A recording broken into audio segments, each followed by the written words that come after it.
Hola, hola, ¿qué tal? ¿Cómo están? Gusto de saludarles nuevamente. Les doy la bienvenida a este nuevo video tutorial en este proyecto en el que estamos embarcados, básicamente, llamado Ensayo Web.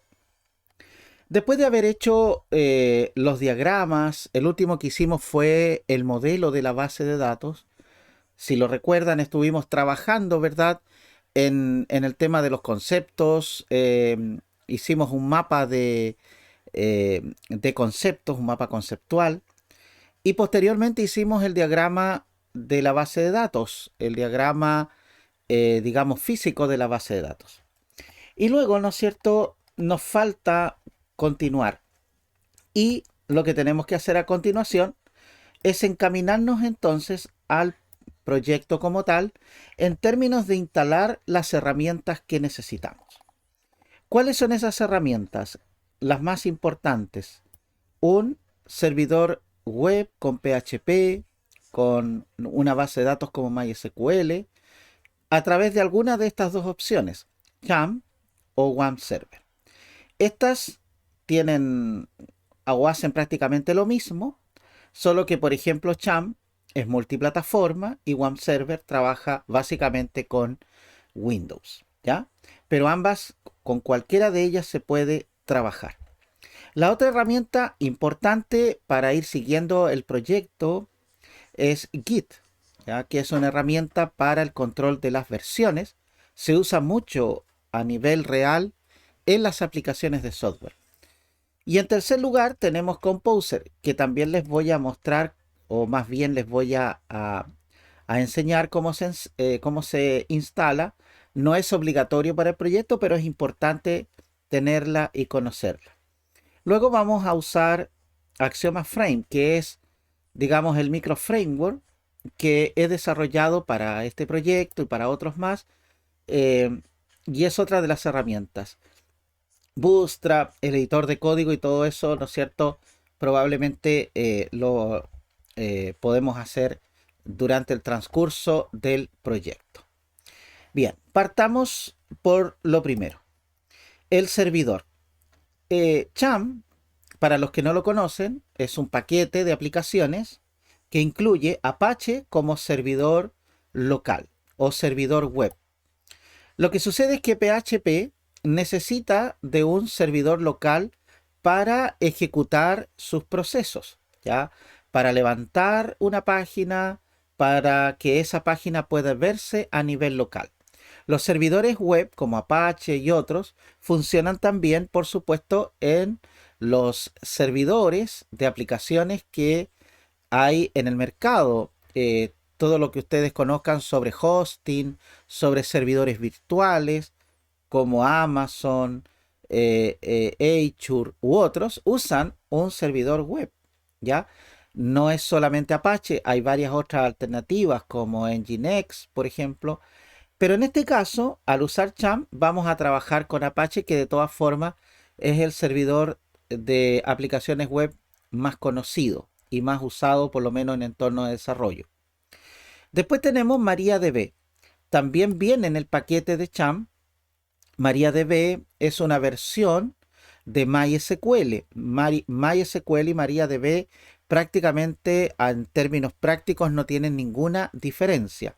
Probablemente Cham no tiene la autorización para usar el nombre MySQL, quizás, no lo sé, probablemente tenga algunos detalles que yo desconozco, pero en general MariaDB y MySQL son lo mismo, ¿vale? PHP, por supuesto, que será nuestro lenguaje de backend. Y Perl, que también viene como parte del paquete de Cham, no lo vamos a usar, pero es un lenguaje también del lado del servidor, que básicamente también se usaba mucho. La verdad es que no sé cuánto se usa hoy, pero por supuesto que tiene un gran aporte al desarrollo del sistema. En realidad nosotros de todo el paquete, porque viene un par de aplicaciones más también, pero en general vamos a usar Apache, MariaDB y PHP. Ustedes, si es que están usando Windows, simplemente seleccionan acá, ¿verdad? Y van a poder descargar el paquete correspondiente. Ya, aquí me dice que mi descarga va a comenzar en cualquier minuto. Obviamente yo no necesito, no lo necesito porque estoy usando Linux, ¿ya? Pero básicamente lo que Champ tiene es que es un paquete de software multiplataforma para los que usamos Linux, para los que usan Mac, ¿ya?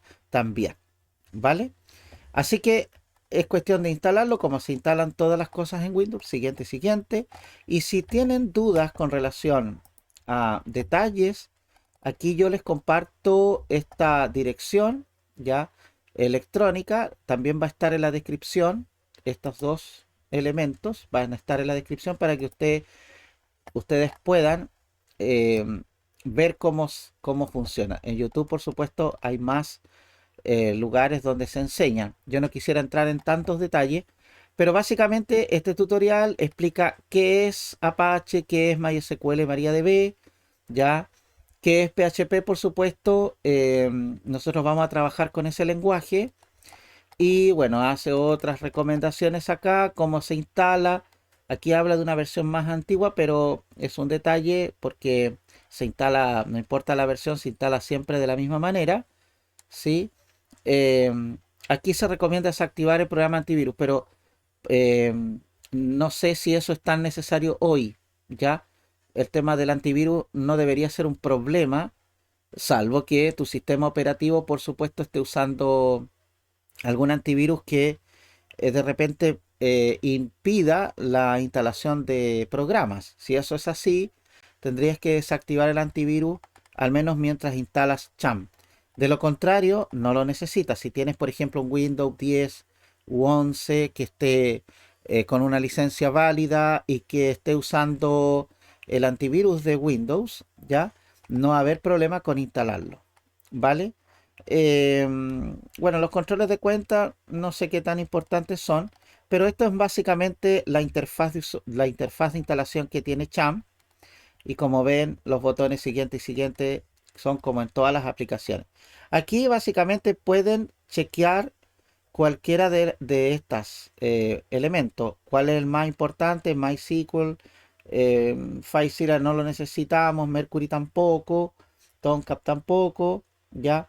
Pero sí habría que obviamente tener instalado PHP, PHPMyAdmin, que es un administrador de bases de datos, y por supuesto Apache y MySQL. Bueno, tres elementos. Si los seleccionas todo, no hay problema porque de todas maneras eso no te va a afectar en nada en términos de desarrollo. Luego la carpeta por defecto queda en el directorio C de Windows y Champ, ¿no es cierto?, en la carpeta Champ. Después les voy a explicar el detallito del directorio, pero ahí empieza el proceso de instalación. Es muy parecido a lo que estamos viendo acá en pantalla. Si el firewall de Windows está activado, te va a pedir que autorices, ¿no es cierto? Y acá solo se le coloca el clic en permitir acceso. Se cierra la instalación y lo que aparece cuando esto lo puedes dejar listo para que se inicie junto con Windows. Es una buena manera de no complicarse mucho. Y básicamente acá vemos la lista de aplicaciones que viene con el paquete de Champ. Y siempre vamos a tener que, cuando hagamos pruebas y cuando queramos o conectemos la base de datos, tanto Apache como MySQL, debe presionarse aquí el botón Start, ¿ya? En ambos casos. Y una vez que está encendido, esto se coloca de un colorcito verde por acá y te indica los puertos. Habitualmente, o no habitualmente, pero a veces sucede que puede que el usuario tenga el puerto 80, que es el puerto por defecto para correr aplicaciones web, bloqueado por el uso de otra aplicación. Entonces, en ese caso, aquí en config se puede cambiar el puerto, el 80 por un 8080, por ejemplo, y todo eso. ¿Ya? Y aquí aparece, ¿no es cierto?, justamente lo que yo les explicaba con estas dos aplicaciones que tienen que estar inicializadas cuando estemos trabajando. Y aquí, por ejemplo, si tienen Skype u otra aplicación que esté usando el puerto 80, entonces aquí explica cómo cambiar esos puertos, ¿ya? Así que otra alternativa es cerrar la aplicación que no esté ocupando el puerto para ejecutar Apache, ¿ya? El problema siempre lo vamos a tener con Apache, no con MySQL, porque MySQL trabaja con este puerto, el 3306, ¿ya? Y Apache trabaja con el 80 por defecto, pero como les digo, ese puerto 80 se puede cambiar por otro. Por ejemplo, el 8080, que habitualmente es el que más se usa para cambio, ¿ya? Después acá se explica eh, cómo sé que esto funciona. Uno va al sistema, al navegador y escribe aquí normalmente, bueno, en mi caso no va a funcionar porque estoy usando otro sistema operativo. Ahí voy a desactivar las mayúsculas. Uno escribe aquí localhost. Ya localhost es lo mismo que escribir 127.0.0.1. ¿Ya? Entonces en este caso usted va a hacer localhost slash y dos puntos slash o localhost slash básicamente. Y cuando presionen aquí, cuando coloquen enter, lo que va a pasar es lo que dice acá el tutorial. ¿Ya? Que se puede activar un menú, ¿ya? Básicamente es parecido a esto. Y aquí yo puedo buscar justamente uno que se llama phpMyAdmin.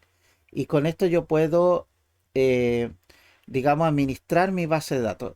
Yo también les voy a proponer la utilización de otra aplicación que se llama dbeaver, que ya les voy a mostrar cómo se instala, pero que sirve, ¿no es cierto?, para trabajar con el tema de las bases de datos.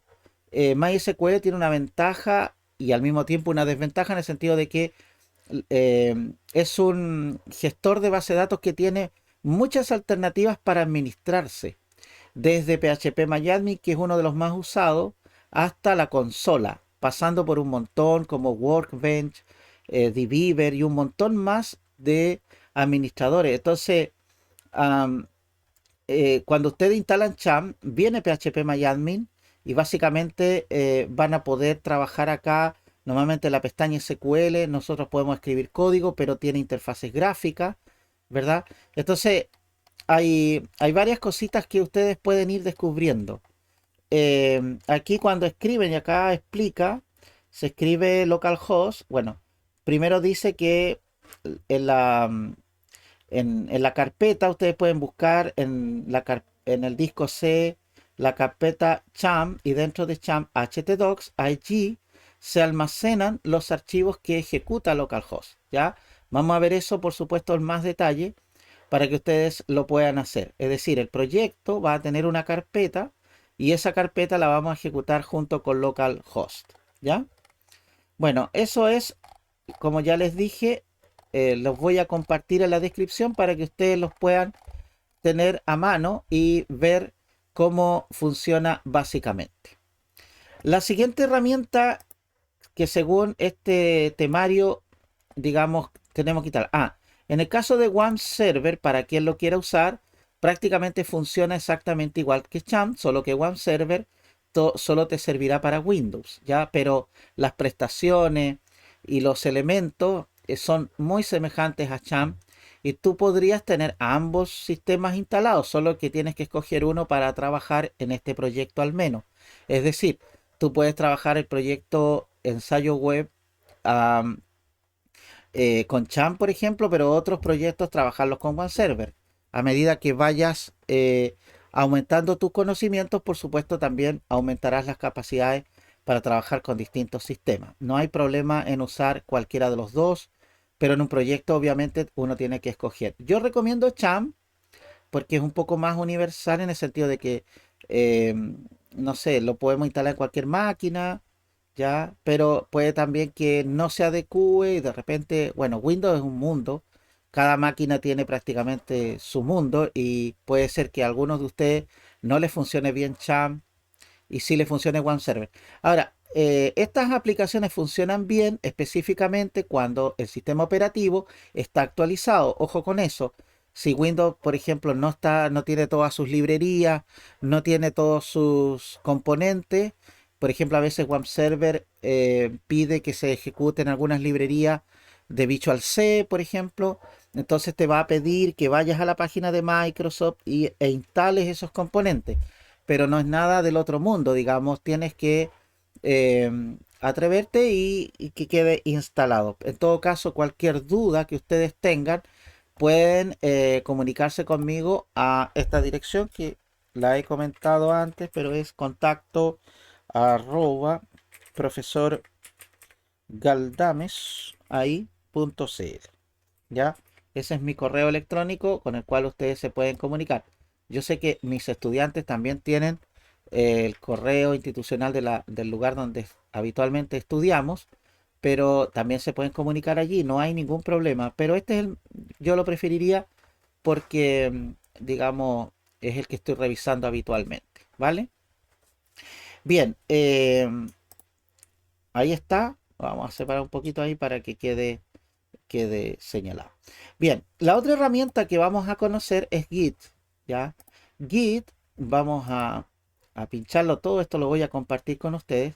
Es una herramienta utilizada hoy en día en la industria del desarrollo de sistemas para, quizás para un, no sé,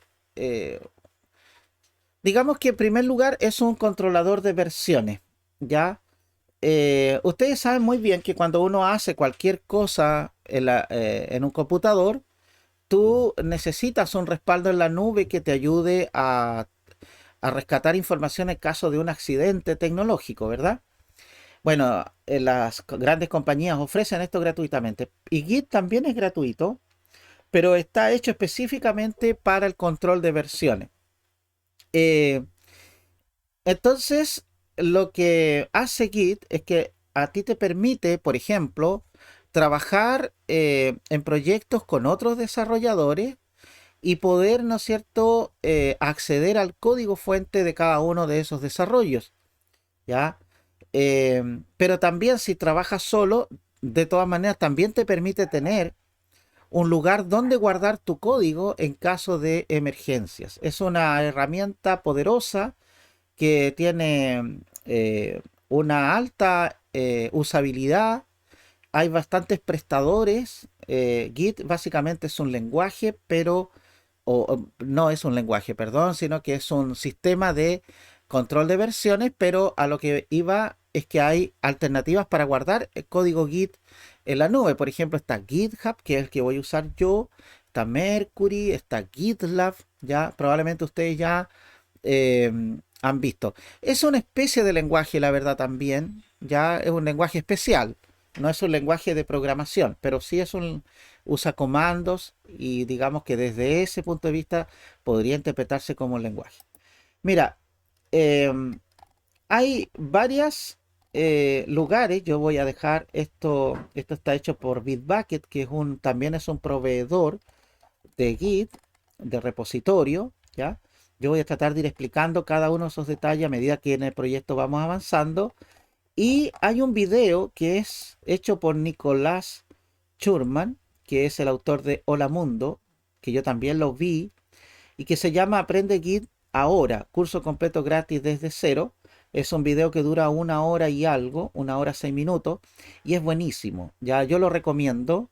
Eh, yo soy de los que recomiendan distintas plataformas para estudiar, así que te lo recomiendo. Lo voy a dejar ahí en la descripción también para que lo veas. Hay otros cursos también acá, pero me parece que Nicolás tiene la habilidad, por supuesto, de enseñar y lo hace muy bien y explica cada detalle. Si quieres aprender Git, te lo recomiendo, ¿vale? Yo no tengo un curso Git por ahora, así que con suma honestidad tengo que reconocer cuando alguien lo hace súper bien, ¿ya? Así que eh, ahí también te puedes suscribir a ese canal, no hay problema. Si todos tratamos de contribuir a que todos aprendamos, ya somos parte de una comunidad global también. Así que ahí te dejo esas herramientas.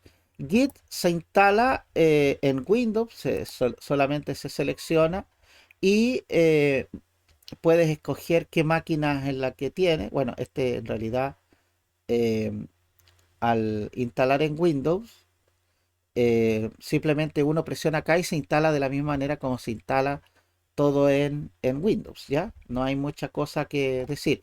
Y si tienes duda, ahí también lo explica, ¿ya? para los que usamos otros sistemas operativos como Linux, por ejemplo, o Unix, normalmente dependiendo de la versión, esta es la versión para Ubuntu o las distribuciones de Debian, es correr este comando y se instala, ¿ya? Habitualmente no hay un paquete para Linux como lo hay para Windows y depende del sistema operativo que tú uses. Ahora, aquí en la lista no están todas las versiones de Linux que se han creado, pero normalmente las que dependen de Debian, casi todas usan este tipo de comandos, ¿ya? Y estas otras que son distintas usan comandos distintos también, por supuesto, a través de la línea de comando. Ahora, en el caso de Windows, Git te ofrece una consola, ¿ya? Una consola Git, la que te da la sensación de que estás usando Linux y va a ser muy útil también para correr ciertos comandos, ¿ya? ¿Qué más les cuento? Bueno, la otra herramienta que deberíamos instalar es Composer, ¿ya? Composer básicamente es una herramienta para manejar dependencias de PHP. En el caso de nuestro proyecto no es obligatoria, ¿ya? No es obligatoria, pero yo les voy a ir explicando qué es lo que se instaló o cómo trabajamos con Composer dentro de nuestro framework que vamos a usar, ¿ya? Y ya les explicaré por qué vamos a usar el framework que estoy proponiendo y no otro, cuando podríamos haberlo hecho con otro, por supuesto, pero ya les voy a explicar por qué. Entonces, em, Composer entonces es una herramienta para administrar dependencias en PHP. No tiene un administrador de paquetes, ¿no es cierto? Como para Windows, pero básicamente uno debe seguir estas formas dependiendo del sistema operativo, ya sea por ejemplo Unix o Mac. Básicamente se usan ciertos componentes, ¿ya? Y para Windows nosotros vamos a tener disponible un Composer Setup, que es este, ¿ya? Y que les va a permitir instalar Git en sus máquinas. Perdón, Composer, ¿ya? Básicamente es. Si quieres aprender un poco más sobre Composer, aquí tengo un manual que encontré de desarrolloweb.com que lo voy a compartir en la descripción para que ustedes ahí puedan también aprender un poquito. Hay una página web en donde está la lista de todos los paquetes. Hay un montón de paquetes que uno puede instalar a través de Composer. Y la principal ventaja es que cuando tú instalas Composer, la actualización de las dependencias o de las librerías que necesitas para tu proyecto se hacen de mejor manera. Esto por supuesto que lo vamos a ver con más detalle más adelante. Bien, quiero dejar hasta aquí este video tutorial para no alargarlo más. Vamos a continuar con el resto de las herramientas en el próximo video. Y por supuesto que aprovecho para agradecer a cada uno, a cada una de ustedes por estar conectados a este canal que ya es de ustedes, donde pueden hacer consultas. Agradezco sus comentarios, su apoyo, sus me gusta, suscríbanse y compartan este material con sus amistades, ya con aquellos que ustedes sepan que necesitan ayuda. Y aunque no pretendo saberlo todo, estoy tratando de compartir lo que he aprendido utilizando las herramientas que mejor puedan desempeñarse en el desarrollo de aplicaciones. Así que, una vez más, muchas gracias a todos. Estamos en contacto y nos vemos en el próximo video. Que estén muy bien. Chao, chao.